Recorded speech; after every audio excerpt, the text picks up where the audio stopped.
want to take a moment and talk about management beginnings. There's a lot of content that we have in this course, especially here when we talk about organizational structure. We're talking about a whole series of things that can and will make an impact on your future, just like they have on every other manager, every other leader, all through history, not just in the last 10 years, but going back hundreds of years. This is not new stuff. People have always worked together. People have always led. People have always followed. People have always had communication. And it just depends upon how you apply things. This is not new. This is a matter of something you're going to carry the mantle on for years to come. And I hope that you also become highly successful in your pathway. And I want to sit down and talk about this whole aspect of beginning in your management. You need to have what we call KSAs, knowledge, skills, and abilities. By the time you're all set, do you have the knowledge to be successful in your career? If you don't, you need to sit down and do that. Oh, by the way, you're watching this. You are doing that. Yes. Do you have the soft skills? You know, there's a lot of people out there with technical skills, but they really don't know how to talk to people. They're rude, they're insulting, they don't pay attention. People don't care for what the attitude they're getting from the company. And by the way, when you're talking to a customer or a potential customer, you are the face of the company. Soft skills are a big, big deal. Working with people, and we'll talk about that later on, is a major part of your overall attitude, your overall philosophy, and your promotability as well. Knowledge, skills, and the abilities. The book here overstates it's the attitudes. It really is about the abilities that you have to actually get the work done, to have somebody go from A, B, C, D. Now, you don't have to think in a totally linear fashion, but you do have to have those abilities to make certain that the attitude you have is implementable in the actual organization. Personal organization fit. Some people call PO, personal organization fit. It reflects to your personal values if they match the climate and the culture in the organization. If they don't, get out. That's how it works. You know, you're not going to make a change at a low level or even a mid level in an organization. Even trying to make a cultural change at the top level is extraordinarily difficult. So with that being said, if you have a problem with the values of the organization, just keep in mind that the organizational values are not set at the employee level or the lower management level. They all are top down. So pay attention to who the boss is. If you have a philosophical disagreement, you will become frustrated sometimes in some parts of your career pathway every single day because of the fact that values disagree on the inside and grind against you. It's critical to have your attitude and your performance. If you love what you're doing, that really is a big deal. You don't have to love what you're doing to do a good job, though.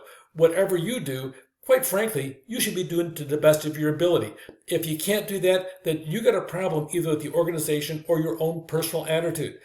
It's called work, not fun. I'm sorry. That's what it's called. So that the reality of it really comes down to make certain that you have a workplace that you enjoy working, and you might be cause-oriented. I tend to be. I'm in education. Have you noticed that? So the reality is, on the cause orientation, you need to sit down and have a work ethic that really mingles with actually what your life goals are. In mine, I like to help people. In yours, you might have something different, but make certain there is a meshing between the two and they're joined together.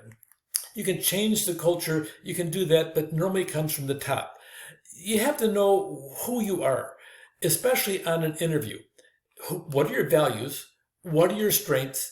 And what are your weaknesses?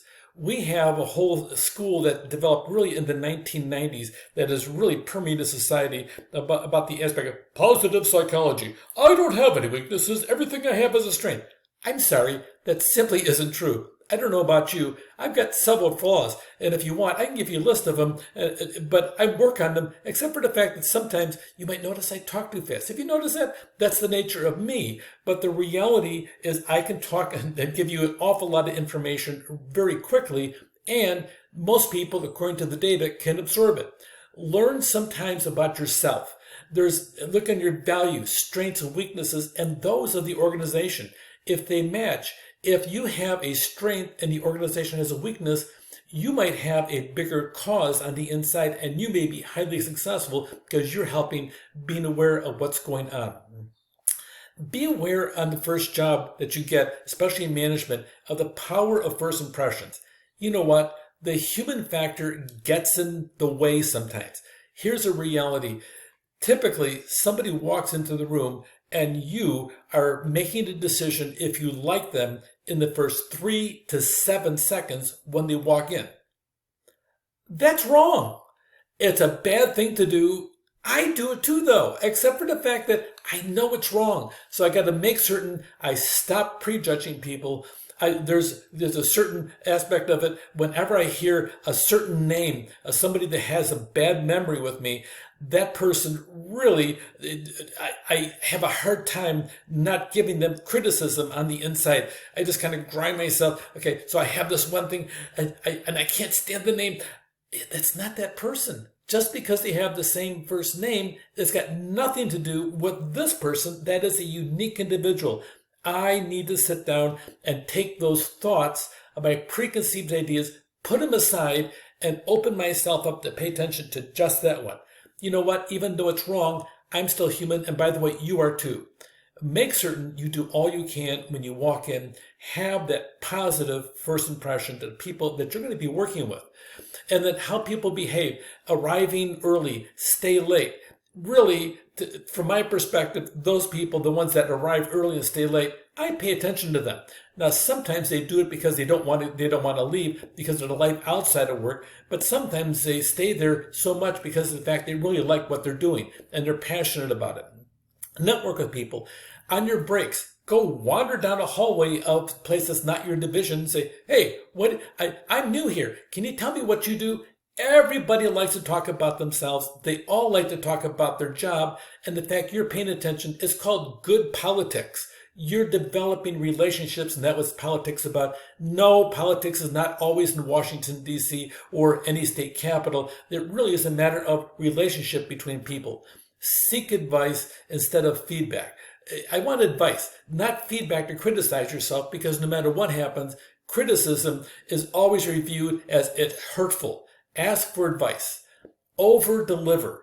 Always make certain that you have been prepared to the point that if you have a 5-minute presentation, be ready for questions and answers to go on for 15 minutes.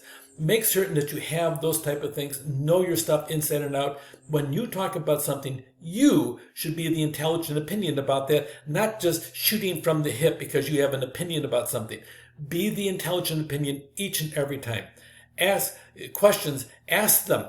Make certain you understand the fit. Know the place you're applying for before you apply for it, not just at the interview.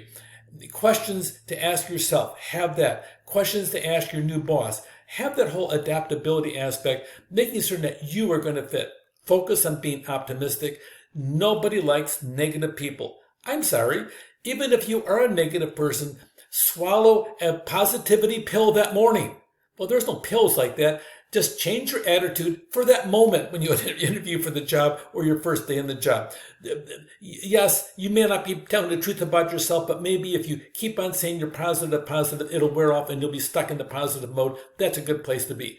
Be resourceful, be proactive in learning, know yourself, know the KSAs, knowledge, skills, and abilities, know why you want to work there, explore, listen, and work. Take care.